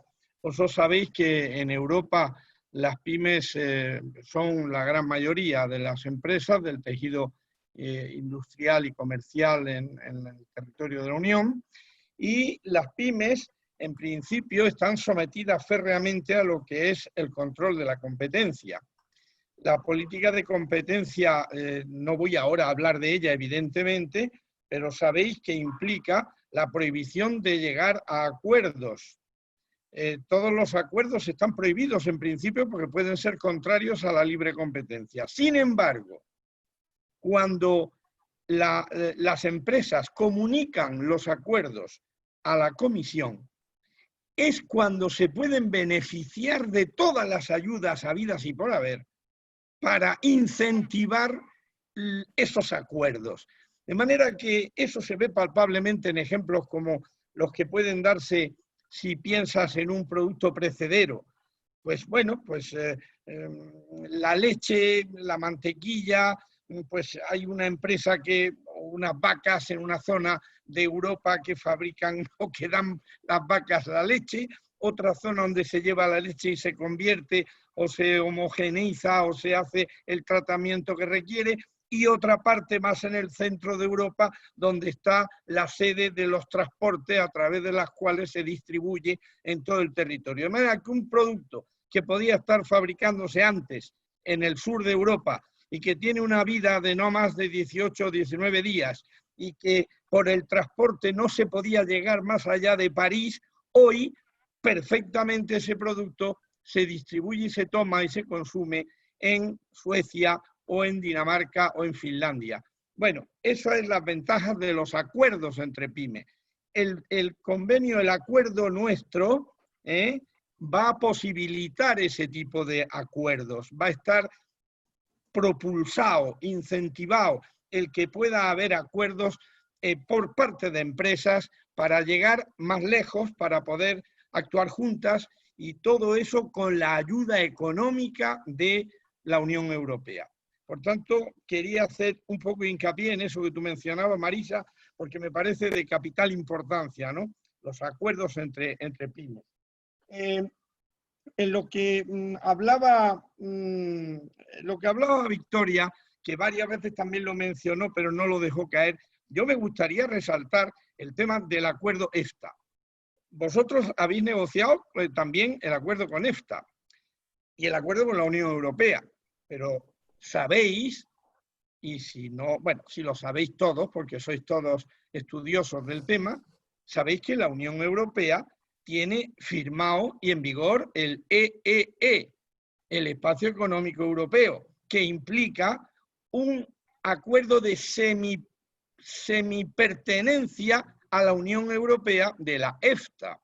Y por tanto, claro, no están dentro países que lo han intentado varias veces, como Noruega, 2 veces han intentado entrar en la Unión Europea, pero lógicamente va a referéndum al final y los noruegos, los ciudadanos, dicen que no les interesa estar en la Unión Europea, porque claro, vendrían como país que pone dinero para el resto de los países como nosotros. Bueno, ya nosotros en el próximo sexenio se acabó el recibir el dineral que hemos recibido hasta ahora, pero que nos ha ayudado a estar en la situación que estamos coyuntural en este momento. Los noruegos han dicho que no porque no les interesa. Ellos tienen la pesca, ellos tienen los servicios, ellos tienen un sinfín de cosas, y lo único que harían si estuvieran como miembros de pleno derecho en la Unión sería poner dinero todos los años. Entonces, no les interesa. Pero dentro del espacio económico europeo participan absolutamente en lo que es el mercado único europeo, por ejemplo. Por lo tanto, las libres circulaciones ahí están y son válidas también para la EFTA. Digo esto porque el acuerdo de Mercosur con EFTA, me tenéis que disculpar, no me lo he leído, pero lo vi al principio de la negociación, no sé cómo estará quedando o habrá quedado, pero lo cierto es que no se puede olvidar que también hay el acuerdo bilateral entre Unión Europea y EFTA, que se llama Espacio Económico Europeo. No sé si eso es válido a efectos de la negociación o del final de la negociación, o de cómo se pueda aprovechar las sinergias de triangular el acuerdo o los acuerdos, ¿verdad? Y por último, en lo que hablaba María Belén, el tema de la entrada en vigor. A mí me preocupa porque no me gusta esto de la diversificación de las entradas en vigor. Pero no me gusta porque yo creo que la Unión Europea tenía que exigir que entrara en vigor en todos los países y a la vez. Porque sería la única forma de decirle a Mercosur, oye, que si queréis ser un proceso de integración real y no una pura mercadería, tenéis que estar unidos hasta en esto, en entrada en vigor. Y no entra en vigor hasta que no lo aprueben las instituciones del Mercosur y los países del Mercosur con sus parlamentos. Por eso te digo que no me gusta, pero por otra parte pienso que es como un acuerdo a 2 velocidades, que puede ser interesante, porque lógicamente nosotros lo tenemos como experiencia, en el propio Tratado de la Unión existe las cooperaciones reforzadas, que a mí me gusta más hablar de integraciones reforzadas. Claro, si vamos a las 2 velocidades, el que pueda empezar a aprovecharse del acuerdo dentro de 6 meses, adelante. Ya vendrán los otros, como habéis estado señalando que ha ocurrido con otros acuerdos, ¿no? Pero inicialmente ya digo que a mí no me gusta. No me gusta porque lo miro desde la perspectiva de que os falta algo que yo vengo 30 años diciéndolo desde el primer día al Mercosur y que no sois capaces de dar el paso. Si no sois un mercado común, ¿cómo vais a hablar de Mercosur? No sois un mercado común. Dar el paso definitivo de las libertades que decía Liliana, que estuvisteis a punto. Pensar en un estudio ad intra de lo que es el Mercosur. Pensar en que el Mercosur tiene que evolucionar, que no es que ya esté creado y ahí se ha quedado y a partir de ahí vamos a negociar y vamos a estar. Sí, bueno, hacerlo está bien, pero no sois un proceso de integración al uso. Y por tanto, repito, me preocupa lo de las 2 velocidades para las entradas en vigor del tratado. Pero en todo caso, mis felicitaciones a las 3, han sido unas ponencias extraordinariamente instructivas. A mí me han enseñado un montón de cosas que, como digo, aunque con el estómago vacío, pues me he llenado de saber, de sabiduría, que es lo que importa a los científicos y a los académicos. Muchísimas gracias. Muchas gracias, Carlos. Alejandro, sé que estás ahí con todas tus preguntitas y que son un montón, pero me gustaría darle 2 segundos primero a Belén, Victoria y Marisa para que este profesor que siempre nos manda un disparador de cosas, pudiéramos completar con lo que dijo Carlos, y ya después te dejo con las preguntas, Ale. Belén. Gracias, Liliana. Entonces empecemos por el final, por el último comentario de Carlos. Muchas gracias, Carlos, por tus comentarios. Un placer, un lujo escucharte. Yo entiendo el disgusto quizás que te genera esta disposición. Desde mi corazón de integración lo comparto. Lo que ocurre es que esto en realidad es parte del proceso de negociación que se llega a este acuerdo de realizar esta entrada en vigor de manera bilateral, justamente teniendo en cuenta que va de la mano de la aplicación provisional, ¿no? Porque es una aplicación provisional, la entrada en vigor para el Mercosur, pero aplicación provisional en realidad porque para la Unión Europea es un proceso largo, seguramente que va a requerir la participación de los parlamentos de cada Estado miembro. Entonces, de alguna manera lo que busca es poder comenzar a gozar de los beneficios del acuerdo quizás en el corto o mediano plazo, y no tener que esperar a que todos los Estados partes del Mercosur hayan ratificado el acuerdo. Y esto también tiene en cuenta las demoras que han tenido en nuestros países, en los propios países del Mercosur, el proceso de aprobación en los congresos, toda la disertación en cuanto al intercambio de opiniones respecto a la aprobación o no de estos acuerdos en el Congreso, y posteriormente la ratificación. Es un proceso que, como yo les decía, en el ejemplo de Israel, se firmó en el 2007 y Argentina recién lo pudo aprobar y ratificar en el 2011, y recién en ese momento entró en vigor para nosotros. Entonces, el espíritu un poco es que no haya tanta demora en ese sentido, que quien tenga un proceso más rápido pueda comenzar a gozar de los beneficios del acuerdo de manera más rápida, pero también de alguna manera incentiva al resto a hacer ese catch-up necesario y a avanzar para lograr la pronta ratificación. Entonces esperamos que sirva de ese modo también. Gracias. Bueno, gracias. Victoria, te dejamos en uso de 5 segundos de la palabra. Sí, bueno, por mi parte, bueno, gracias Carlos por tus comentarios. Respecto del acuerdo con EFTA, la verdad es que termina pasando que queda como en segundo plano. Generalmente la figurita se la lleva el acuerdo con la UE, pero efectivamente, digo, para mencionar, el acuerdo con EFTA se cerró 2 meses después del cierre del acuerdo con la UE, y está en el mismo proceso también de revisión legal actualmente que el acuerdo con la UE, y efectivamente, digo, para el Mercosur no era una cuestión que pasaba por alto el hecho del espacio económico europeo. De hecho, el acuerdo Mercosur-EFTA es como la continuación lógica del acuerdo con la Unión Europea, y con ambos acuerdos, digamos, el Mercosur se asegura acceso preferencial prácticamente a todo el continente europeo, con lo cual van de la mano, y de hecho las disposiciones de ambos acuerdos lo reflejan, porque en definitiva en contenido son muy similares. Gracias. Gracias, Victoria. Marisa. Brevemente, digo, me parece que las chicas fueron muy, muy claras. Digo, el tema de la entrada en vigor de manera bilateral fue un tema que se discutió mucho dentro del bloque Mercosur, pero también fue un consenso de los 4 países, darle la importancia del acuerdo más allá de las miradas políticas que atravesaran los 4 países. Simplemente creo que responde a eso, que sí aprovechar este espacio para decirles que tanto Uruguay, Paraguay como Brasil tienen un enorme interés en ratificar el acuerdo.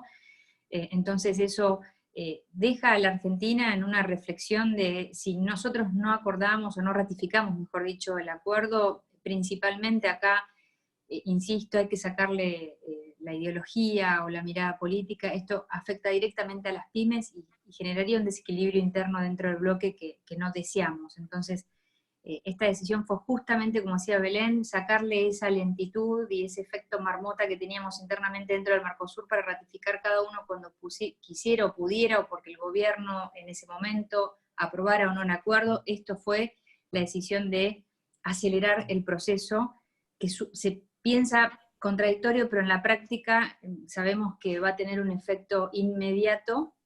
Y bueno, apuntamos principalmente a eso, y le doy un beso enorme a Aladio, me encanta verlo en este espacio, compartimos muchos encuentros en Bruselas.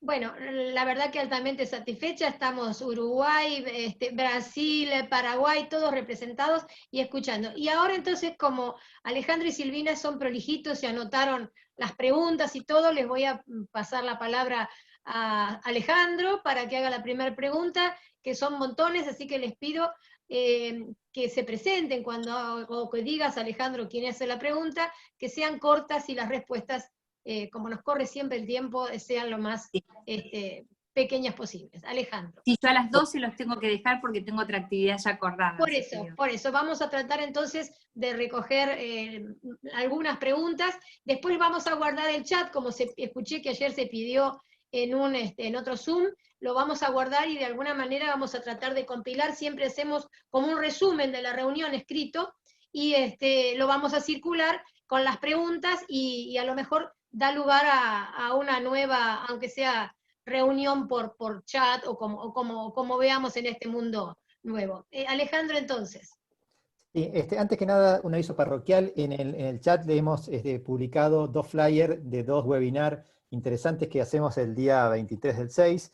El primero es con los 4 coordinadores titulares nacionales del GMC, y el segundo, uno que organiza la sección de Derecho de Integración de la AADI. Aquellos que estén interesados nos dejan el mail para enviarles estos formularios de inscripción, porque en el flyer no aparece el link.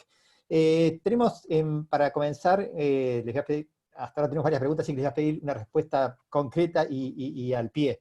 La primera pregunta es alguien que no se quiso identificar porque le gusta meter, como decimos en mi provincia, el dedo un poquito en el ventilador. La pregunta tiene que ver con lo siguiente. Cuando ustedes negociaron los acuerdos, y como también negociaron otros acuerdos, como por ejemplo con Corea, ¿cuáles son las diferencias que ustedes ven entre los acuerdos con EFTA y Unión Europea en relación con las negociaciones con Corea, que, como bien saben ustedes, grandes, profundas y chisporroteantes resistencias ha despertado, sobre todo en los últimos tiempos, por parte de nuestro país? ¿Marisa? ¿O quién quiere empezar? Sí, brevemente, digo, todos los acuerdos para el bloque son importantes. Nosotros también respondimos en su momento a propuestas de mercados, como en este caso era Corea, muchos otros países del sudeste asiático, también, bueno, de diferentes bloques, digo, en el mundo, se han acercado al Mercosur interesados con esta nueva dinámica que teníamos en estos últimos años, y las negociaciones tienen un proceso en el cual uno analiza cuáles son sus beneficios y sus desventajas, uno hace análisis de las ofertas, de las sensibilidades, y se puede concluir que es beneficioso, y si no es beneficioso, no acordar. Lo que es grave es no estar en la mesa negociadora, porque lo que para Argentina puede ser sensible, y si no lo es para Brasil o para Uruguay, dejar ese espacio vacío implica que en algún momento se genera una distorsión interna dentro del bloque. Entonces, más allá de que cada acuerdo tiene su complejidad, hay que discutirlas internamente. Eso hicimos durante estos últimos años. Eso implica numerosas reuniones en donde estamos en desacuerdo, pero también en donde hay acuerdos se va avanzando, y siempre con la responsabilidad de cuidar de los intereses comerciales que tenemos cada uno de los países. Por eso es muy importante es muy importante avanzar todos al mismo tiempo en estas negociaciones. La de Corea se veía de la misma manera que la Unión Europea o que Canadá, con la misma importancia, pero con otras sensibilidades. Insisto, que es mejor trabajarlas y discutirlas a no estar en esa mesa y permitir que nuestros socios de Mercosur avancen. Victoria o Belén, ¿quieren acotar algo o seguimos con las preguntas? No, quizás solo agregar, tener en cuenta que la negociación con Corea actualmente no está concluida, es un proceso negociador que continúa, con lo cual esperamos que, como bien decía Marisa, continúe Argentina en la mesa de negociación, llevando justamente y poniendo en cuestión las sensibilidades que ciertas expectativas de la contraparte pueden o generan esta negociación, ¿no? Con respecto específicamente a nuestro sector industrial. Entonces, es simplemente eso. Hoy no podríamos hablar de diferencias entre acuerdos porque hoy no tenemos un acuerdo con Corea, esperamos que continúen las negociaciones. Bueno, muchas gracias, Victoria. Silvina, entonces, tu pregunta. Perdón. Bueno, acá Perdón. hay ¿Vamos? Dale, Silvina. Después Sí, le pasamos un breve comentario nomás respecto de la parte normativa, que también era algo que mencionaba Belén en su exposición, que es la que en definitiva requiere la implementación posterior.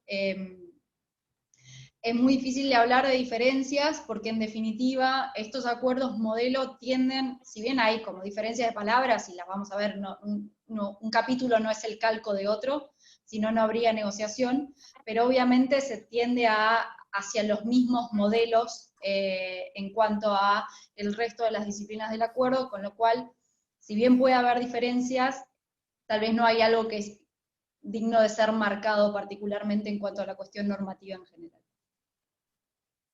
Bueno, Victoria, muchas gracias. Y ahora sí, entonces, Silvina, con tu pregunta. Bueno, mi pregunta va a cualquiera de las tres expositoras, o si quieren las tres aportar algo brevemente. La efectúa Graciela Vaquero en el chat y pide si podrían referirse a la ayuda económica prevista para la adecuación de las pymes antes de la entrada en vigor del tratado. En Argentina, señala, cámaras PYME como CAME se mostraron escépticas en cuanto a su volumen, además de que creen que no estará garantizada su asignación para todas estas empresas. A cualquiera de las tres, la que quiera comenzar, alguna en particular, aportar algo. Si les parece, Silvina, que responda una de las tres, así seguimos con las preguntas. La que elija de las tres, va dirigida a cualquiera de ellas. Quizás, si quieren, chicas, avanzo con esta. Digo, no sé si se refieren al apoyo del gobierno a las empresas pymes o de una iniciativa que teníamos el año pasado de generar un fondo de cooperación entre los dos bloques, en donde lo que íbamos a hacer era unificar la cooperación histórica que tiene la Unión Europea con nuestros países, y potenciar esos programas que se trabajan a través de la Cancillería para que lleguen recursos a las pymes del Mercosur y que puedan nivelar en algunas cuestiones su situación para poder tener un acceso más ágil a la Unión Europea. En eso nosotros en su momento estábamos diseñando todo un programa de cooperación y de ayuda y fondeo para las pymes, pero bueno, desconozco ahora cómo está y en qué estado está. Muchas gracias, Marisa. Gracias. Bueno, tenemos acá una pregunta de un profesor español, del querido amigo Jorge Quintimil. Les voy a dar a ustedes que elijan quién de las tres la responde, porque es una pregunta interesante. Dice, me gustaría preguntarles por los beneficios del acuerdo para ambas partes. En términos generales, los indicadores hacen pensar que ambas partes, Unión Europea y Mercosur, podrán obtener beneficios equivalentes, ligeramente más para el Mercosur. Pero en términos de PBI, los beneficios para el Mercosur serían exponencialmente mayores que los de la Unión Europea. Por eso el consulta, a su entender, no encuentra razón de ser las críticas que se le ha hecho al acuerdo del lado del Mercosur.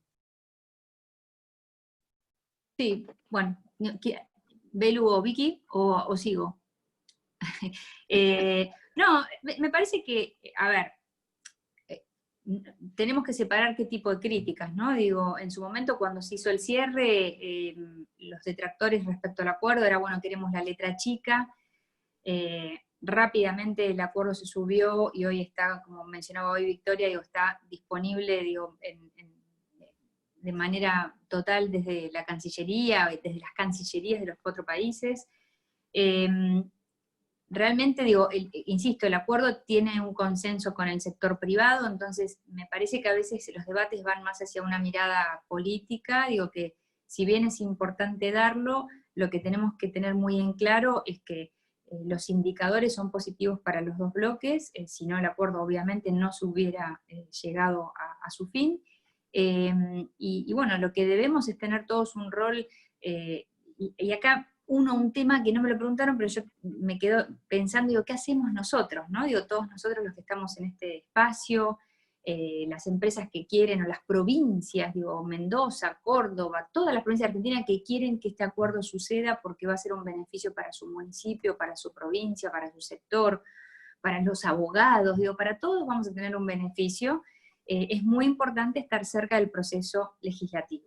Esa es nuestra responsabilidad de todos nosotros, de poder ayudar a todos los legisladores, justamente, y un poco uniendo con la pregunta que me hacías recién, a desasnar todas esas dudas, esas inquietudes, y dar una respuesta contundente del beneficio que genera el acuerdo para la Unión Europea. Así que me parece que es una responsabilidad de todos nosotros acompañar en este proceso. Todos tenemos un rol en este proceso. Muchas gracias, Marisa. Y bueno, los productores se dicen presente también en este webinar, así que tenemos una pregunta. Esta viene de los productores de la miel. Va dirigida a María Belén. María Belén hablaba del sistema de vigencias bilaterales y cómo esto va a impactar en la distribución de las canastas de exención de aranceles. Entonces lo que quisiera saber este representante de productores de miel es qué pasa con la miel argentina, que puede tener algún conflicto de intereses por la calidad respecto de la miel brasileña, básicamente. Marisa. Para Belén, iba para Belén. Para Belén, perdón. Sí, no hay problema. Bueno, en realidad el tema de la calidad me parece que pasa por otro lado. El acuerdo, como bien comentó Marisa en su momento, contiene estándares de calidad elevados que fueron negociados, tanto respetando los acuerdos que están vigentes en la OMC, el acuerdo de medidas sanitarias y fitosanitarias, y reflejan el capítulo sobre medidas sanitarias y fitosanitarias del acuerdo entre Mercosur y la Unión Europea, refleja esos compromisos, con lo cual entiendo que va a ser algo que en todo caso tendrá que tener en cuenta luego la Unión Europea a la hora de recetar los productos originarios del Mercosur. Con respecto específicamente al tema de la entrada en vigor bilateral, me parece que justamente es la oportunidad para que todos aboguemos por la entrada en vigor rápido del acuerdo, por un proceso en el Congreso que se dé de manera expedita y luego una ratificación de manera rápida también por parte del Poder Ejecutivo de Argentina. No sé si apuntaba eso a la pregunta o si hay alguna otra aclaración, con gusto puedo hacerla. ¿Hay alguna otra pregunta? Entonces, Alejandro, Silvina. Hay una pregunta, pero no sé si ya tenemos tiempo porque Marisa se está yendo. No sé si vamos cerrando, Liliana, porque el tiempo apremia y para que Marisa no tenga que abandonarnos en medio del webinar. No, que no nos abandone, por favor. Bueno, una pregunta pero así cortita, y después ya hacemos el cierre. Bueno, esto tiene que ver, viene de una pregunta de Inglaterra, y es, teniendo en cuenta que ciertos partidos políticos europeos ecologistas y algunos soberanistas han mencionado su temor a que los países del Mercosur puedan cometer dumping social o medioambiental, ¿hasta qué punto esto ha sido discutido y se ha sido relevante en la negociación? Hay un capítulo específico de Trade and Sustainable Development, pero es un capítulo que se incluye en los acuerdos de nueva generación. ¿Es un tema el que se le haya dado importancia en la mesa de negociaciones? Sí, es un tema sumamente importante. En lo personal, digo, no las responsabilizo a las chicas si piensan igual, en mi caso, pero creo que este debate se va a dar ahora, digo, para la ratificación del acuerdo. Entonces nosotros claramente desde el bloque tenemos que unificar y tener un consenso respecto a estas cuestiones. Ahí me sale un poco mi vocación respecto al tema agro, y mencionarles de que en el caso, yo no puedo hablar por no me corresponde hablar por los 4 países, pero sí mencionarles, tanto a ustedes como también al bloque europeo, de que Argentina es uno de los países modelo en el uso de su suelo a través de la siembra directa, que es una metodología que conserva el suelo, el agua y el ambiente como pocos países en el mundo, y nosotros es un método que surgió en la Argentina y hoy lo estamos exportando a todos los lugares del mundo. Hace 2 días fuimos modelo ante la FAO y Argentina expuso esta metodología. Respecto al medio ambiente también tenemos una fuerte responsabilidad y estamos de acuerdo en los principios básicos que también tiene la Unión Europea, el trabajo informal, o también otros temas que se han debatido mucho en Europa, muchísimo, y mismo a nosotros los negociadores de Mercosur, eso Eladio lo sabe, digo, nos han llevado a hablar con la sociedad civil y nos hablaban del maltrato animal. Nosotros tenemos una fuerte responsabilidad en la producción de alimentos. El Mercosur es innovador, el Mercosur también es un protagonista en la seguridad alimentaria en el mundo. Nosotros venimos trabajando muchísimo. ¿Hay cuestiones que mejorar? No hay ninguna duda. También nosotros podemos plantear algunas cuestiones a Europa, pero digo, desde ese punto de vista necesitamos un consenso. Se va a hablar el tema medioambiental respecto a Amazonia, y bueno, y ahí será Brasil quien tenga que dar un mensaje claro para que este acuerdo pueda ser avanzado. Pero respecto a la metodología de producción y a la forma que tenemos desde el bloque y desde la Argentina para producir alimentos, tenemos mucho que contar y con mucho orgullo también. Así que desde ese tema estamos dispuestos al debate.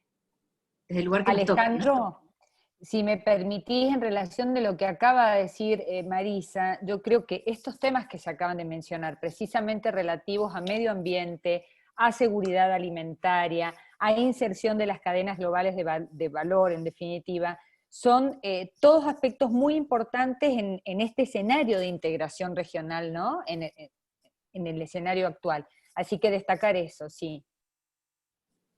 Bueno, muchas gracias, Silvina. Quisiera tal vez agregar un tema para responder también a la pregunta, que efectivamente, digo, el acuerdo con la Unión Europea y con EFTA tienen capítulos de comercio y desarrollo sostenible o sustentable, según la traducción que se elija.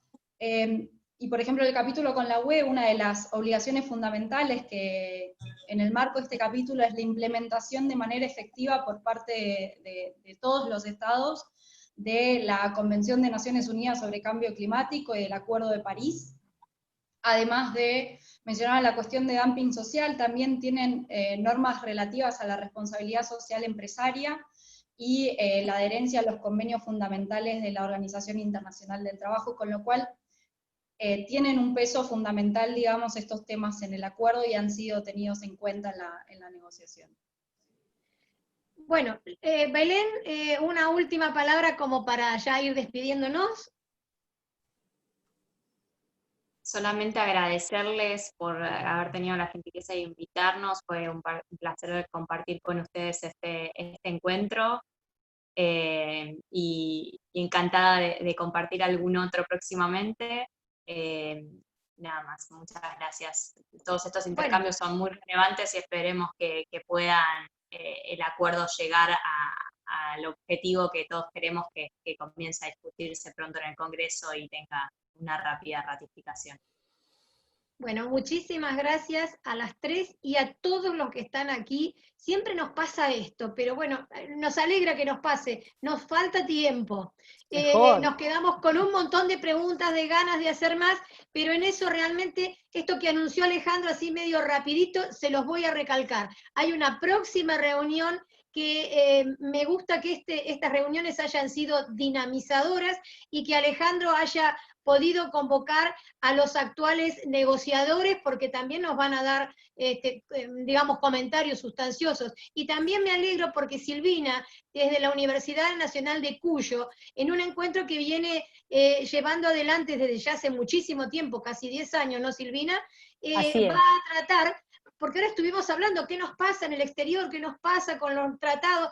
pero Silvina dice, ¿y qué pasa adintra? Que también lo dijo Belén, también tenemos que ver qué está pasando adentro del Mercosur para poder ser, digamos, más serios o poder llevar adelante de mejor manera las negociaciones. Y también con el profesor Molina del Pozo, hablamos el otro día y dijimos, es un tema que a mí particularmente me preocupa, es el tema del derecho de la competencia. Y en ese sentido, con Carlos Molina vamos a organizar una reunión específicamente para hablar del derecho de la competencia en la Unión Europea, con un catedrático y un funcionario europeo, para poder dilucidar a ver cómo se va a manejar esta asimetría tan grande que tenemos en ciertas cosas que, si bien Europa está acostumbrado a manejarse con las diferencias, creo que a nosotros nos va a costar un gran esfuerzo. Así que bueno, esperarlos en otra reunión, agradecerles enormemente, les vamos a hacer llegar la grabación, les vamos a hacer llegar el resumen de esta reunión por escrito, así que bueno, muchas gracias a todos por su tiempo y por su colaboración. Nos Muchas vemos gracias. en la... Hasta luego, gracias. Hasta luego, chau, chau, chau.